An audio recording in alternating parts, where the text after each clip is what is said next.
correção da tarefa de geografia da última aula, que fala sobre trabalho no campo. Nós temos dois tipos de trabalho no campo. Aqueles, né, em que os trabalhadores produzem o alimento para eles mesmos, né, como no exemplo das comunidades quilombolas, que são aqueles que, como diz a história, fugiram das fazendas, criaram suas próprias, né, foram para uma determinada região e produziam o que eles iam alimentar. E hoje a principal atividade, que é de grandes fazendas, que é a produção de alimentos para vender para a sociedade. A matéria-prima está aqui, vai para a indústria, para beneficiamento e depois para venda para nós, certo? Essas pequenas propriedades normalmente são chamadas de agricultura familiar, né? E a outra é uma agricultura de produção comercial, certo? Seguindo aqui, desculpa, gente, vamos falar agora sobre os trabalhadores rurais e os seus direitos. Então, todo trabalhador, ele tem os seus direitos, né? E o trabalhador do campo não é diferente, certo? Aqui tem um texto que fala, né, sobre plantio de hortaliças, né, de uma determinada família, certo? E aí, fala da divisão do trabalho, que cada um da família cuida de uma região, de uma área da fazenda, né? Fala que o Roberto cuida dos porcos, né? E da plantação junto com o pai, que as filhas Roberto e Roberta trabalham com a mãe e cuidam do arredor da casa. Então, as tarefas são divididas. Aqui, a primeira atividade que foi pedida é para sublinhar no texto os produtos cultivados à propriedade da família. Então, o que são esses produtos? Quais são? O que eles cultivam lá? Eles cultivam, erva babosa, arruda, manjericão miúdo, hortelã, erva doce, romã, capim-santo, mostarda, cidreira, né? E frutos, né? Como mamão, maracujá, banana, pinha e coco. Ainda aqui vem citando, pés de arruda, alecrim miúdo, comigo ninguém pode. Alho, cebolinha, tomate, cenoura. Então, são todos esses produtos que são cultivados nessa agricultura familiar. Que informações do texto indicam que se trata de agricultura familiar? Quando fala lá, cultivo de diversos produtos e trabalho realizado pelos membros da família. Então, a característica da agricultura familiar é que quem trabalha no campo, né, nessa propriedade, é a família, né? Eles não contratam outras pessoas. É a família que divide as tarefas, certo? E muitos agricultores, né, produtores rurais, usam esse estilo de vida, né? São aqueles que têm menos condições financeiras, né? Existem aqueles também que ocupam parte de terras, né? São chamados de poceiros. Eles vivem e produzem uma terra da qual eles não têm o documento de posse. Então, eles não são realmente os donos, mas eles produzem ali. Eles são chamados de poceiros, certo? Seguindo aqui, fala um pouquinho também sobre os arrendatários, que é aqueles que alugam um pedaço de terra, né, durante um determinado período, pagando em dinheiro ou com produtos cultivados. Nós temos como exemplo de arrendatários as usinas da região, que arrendam as terras das fazendas para produzir a cana, né, e aí pagam para os seus donos. Tem também os parceiros, que é aquelas pessoas que utilizam a terra de outra pessoa e dividem a produção, tá? E também nós temos outra forma de trabalho, que são os trabalhadores rurais contratados, naquelas propriedades já maiores, né? Grandes e médias propriedades. E nessa leva tem empregados temporários, que trabalham só, por exemplo, em determinada época do ano, na época de colheita, de plantio, né? E eles são chamados, né, de peões, volantes ou boias frias. Por quê? Porque eles acordam de madrugada, vão trabalhar nessas regiões, levam a comida e quando na hora do almoço, por exemplo, essa comida já está fria, por isso que chama boia fria, tá? Infelizmente, gente, em algumas regiões, esses direitos dos trabalhadores não são respeitados. Por quê? O trabalhador tem direito a um 13º. A um repouso semanal, aposentadoria, entre outros. Então, quando, às vezes, há esse contrato de trabalho, digamos assim, só de boca, esses direitos não são preservados, certo? Aqui vem uma atividade onde mostra um cartaz, né, que fala, ó, lembre do pior dia de trabalho da sua vida.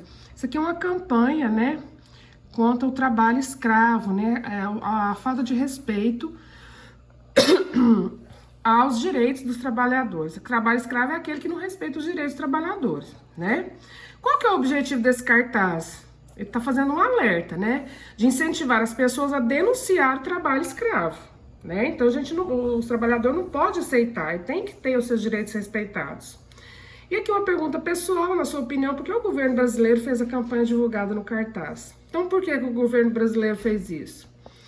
Para que, se ainda houver alguma dessas situações, né, no território brasileiro, que ela seja denunciada. Então, foi feita essa campanha para isso, ok?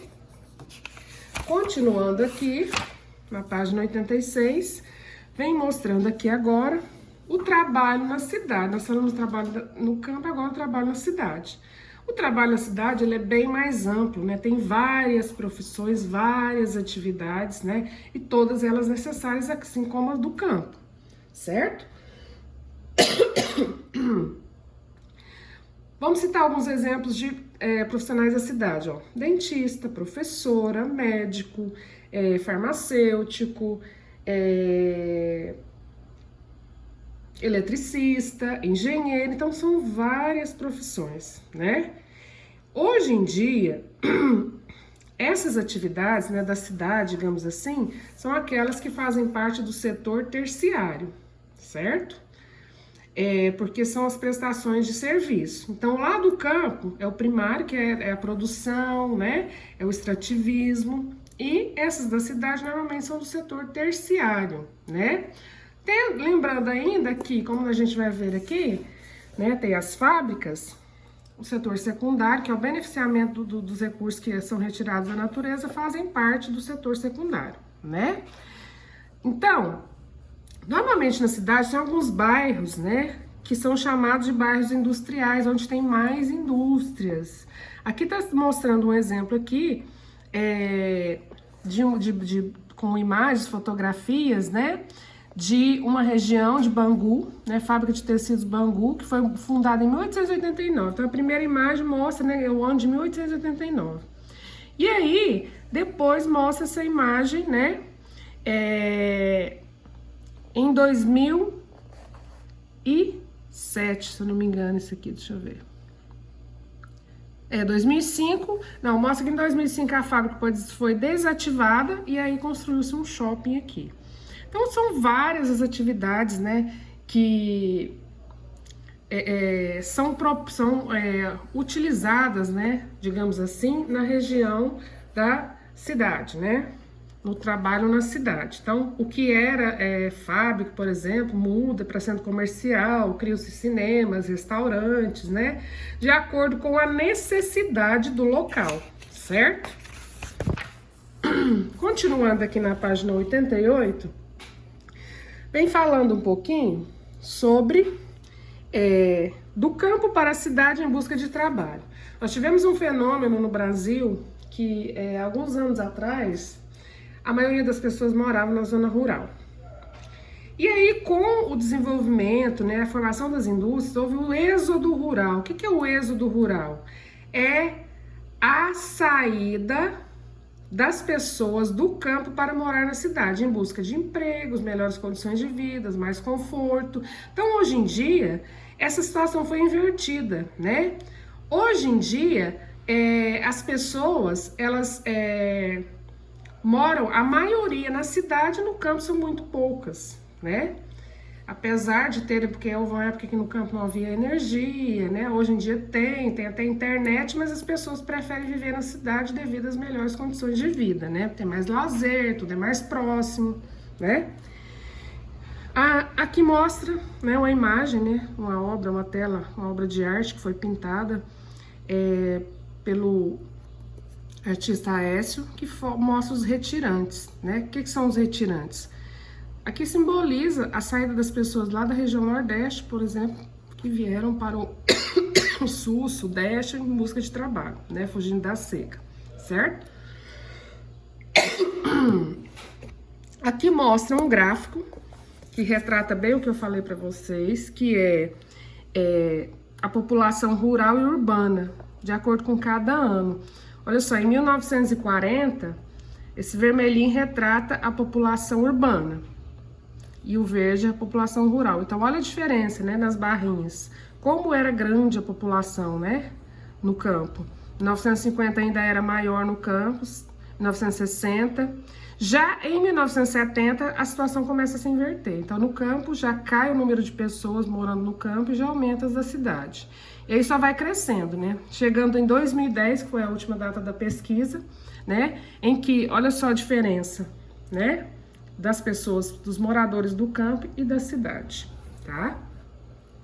Então, entre 1950 e 70, milhares desses migrantes, né, essas pessoas que migraram, saíram dos seus locais de origem, foram para cidades grandes, como eu havia falado. Foram principalmente para São Paulo, Rio de Janeiro e Belo Horizonte. Porque no campo estava faltando trabalho, né, eles começaram a passar necessidades, né, e as grandes fazendas já utilizavam grandes equipamentos modernos e eles não conseguiam acompanhar. Né? Continuando aqui, nas páginas 90 e 91, foi pedido que fizesse atividade, o que era para vocês fazerem, e lá na página 155 recortar aquele material complementar, né? Onde representasse cada legenda aqui de cada imagem, né? A veterinária tratando o animal, a gente organizando o trânsito, é só